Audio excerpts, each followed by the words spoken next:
Mula sa iba't ibang panig ng Pilipinas, narito ang pinakabagong balitang Red Cross. Ako si Lay Obdinalia para sa PRC News Flash. Sa ika-15 pagtitipon ng Philippine Red Cross Iloilo Chapter para sa kanilang chapter assembly na may temang Moving Beyond the 15th, a Dynamic and Stronger Philippine Red Cross Iloilo Chapter na ginanap noong November 16, dumalo si PRC Secretary General Dr. Gwendolyn Pang bilang pagsuporta. Mula nang itinatag ito noong 1946 bilang Iloilo Antique Chapter hanggang sa maghiwalay at naging dalawang magkaibang chapter noong 1950, ang PRC Iloilo Chapter ay umunlad sa tulong at kabutihang loob ng komunidad. Sabi ni Dr. Pang na napatunayan ng Iloilo Chapter na isa sila sa mga nangungunang PRC chapter sa bansa at patuloy ang paghusay dahil sa katunayan ay consistent itong napapabilang sa top 30 mula sa kabuuang 102 chapters sa paghahatid ng serbisyo sa nakalipas na 5 taon.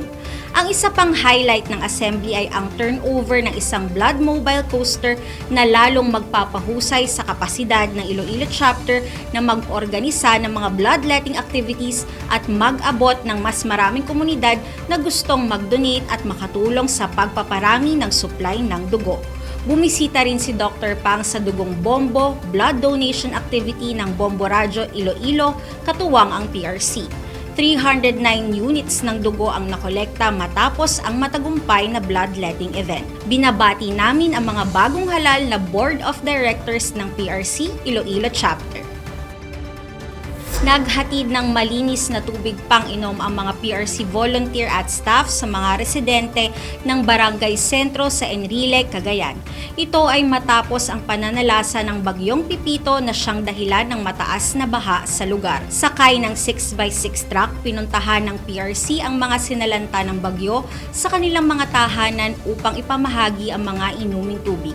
May ilan na gumamit pa ng tali upang umabot sa mga residenteng nasa ikalawang palapag ng kanilang tahanan dahil sa baha. Ang ilan naman ay inabot sa kanilang mga nakakasalubong habang tinatahak ang bahang daan. Patuloy ang paghahatid ng PRC ng tulong sa pamamagitan ng 29 chapters sa mga probinsyang naapektuhan ng 6 na bagyong humagupit sa bansa nitong nagdaang buwan. Maliban sa pamamahagi ng tubig, matatandaan na tumulong din ang Red Cross sa pag-evacuate ng ilang residente sa ilang barangay sa Enrile, Cagayan noong kasagsagan ng pagtaas ng tubig dahil sa pagbubukas ng mga gate ng Magat Dam. Masayang tinanggap ng mga taga-barangay San Antonio at San Miguel sa Nabua, Camarines Sur ang mga tulong mula sa Philippine Red Cross Camarines Sur Chapter. Ang mga relief items at mga serbisyong dala ng PRC para sa mga kababayan nating sinalanta ng Bagyong Christine. Nakatanggap sila ng mga hygiene kits, sleeping kits, jerrycans at mga serbisyo mula sa Red Cross Welfare Services na nagpamahagi ng hot meals, health services na nagbigay ng libreng gamot, water, sanitation and hygiene services para sa malinis na inuming tubig at pagtuturo ng wastong pangkalinisan at pangkalusugan at safety services kung saan nagtayo ang PRC ng first aid station sa lugar. Taos-puso ang kanilang pasasalamat sa buong puwersa ng Philippine Red Cross sa pangunguna ni PRC Chairman at CEO Dick Gordon pati kay Secretary General Gwendolyn Pang sa mga natanggap nilang relief items at sa mga serbisyong nakapagbigay ginhawa sa kanila. Sa kaugnay na balita, nakarating na sa Polillo Island ang response at assessment team ng PRC matapos ang mahabang biyahe na mahigit 8 oras ay agad na kumilos upang makapag-abot ng tulong gaya ng mga pagkain at serbisyo ng Red Cross. Gamit ang Red Cross food truck na mahagi ng hot meals sa Barangay Libho at sa mga evacuation centers.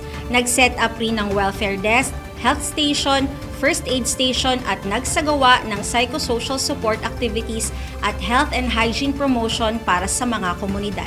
Habang nasa Polillo ang assessment team, iikutin din nila ang mga munisipyo ng Bordeos, Patnanungan at ang isla ng Humalig para kamustahin at alamin ang kalagayan at pangangailangan ng mga residente na naroroon. Sa mga nais magpaabot ng tulong sa mga naapektuhan ng mga nagdaang bagyo, maaari kayong tumawag sa PRC Hotline 143 para sa mga detalye o kaya ay iscan ang QR code na makikita sa inyong screen. Patuloy ang operasyon at dekalidad na serbisyong handog ng Philippine Red Cross Hemodialysis Center sa ating mga kababayan na may kidney disease. Sa pinakahuling tala ng PRC nitong November 20, kasalukuyang may 24 na active patients ang Hemodialysis Center at patuloy ang pagtanggap ng mga pasyenteng nangangailangan ng kidney treatment. Umabot na sa lagpas 3,500 na dialysis treatment ang naisagawa ng PRC sa taong ito na inaasahang darami pa sa mga susunod na buwan kaugnay ng pagtaas ng bilang ng mga may kidney disease.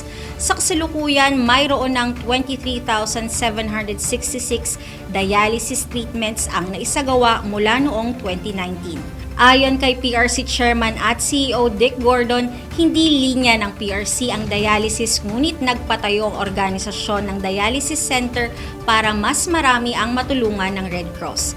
Dagdag pa ni Chairman Gordon, welcome ang mga kapuspalad na pasyente sa PRC Hemodialysis Center dahil libre ang serbisyo dito para sa kanila. Sabi naman ni PRC Secretary General Gwendolyn Pang, kumpleto at state-of-the-art ang dialysis machines ng PRC kaya nakasisiguradong mahusay ang serbisyo ng dialysis center. Bukas ang Hemodialysis Center tuwing Lunes, Miyerkules at Biyernes. Matatagpuan ang PRC Hemodialysis Center sa Radial Road 10, Bonifacio Drive, Port Area, Manila.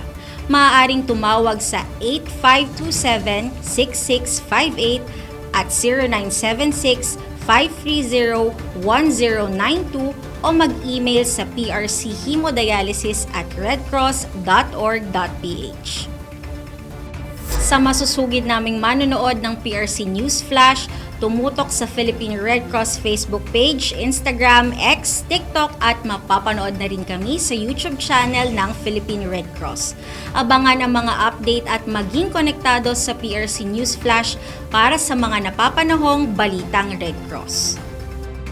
Kung ikaw ay may kusang loob, malasakit at kapwa-tao at gusto mong mag-volunteer sa Red Cross, pumunta lamang sa pinakamalapit na chapter sa inyong lugar at tumawag naman sa hotline 143 para sa mga emergencies. At yan ang pinakabagong balita mula sa PRC. Ako si Lay Obtinalia para sa PRC News Flash.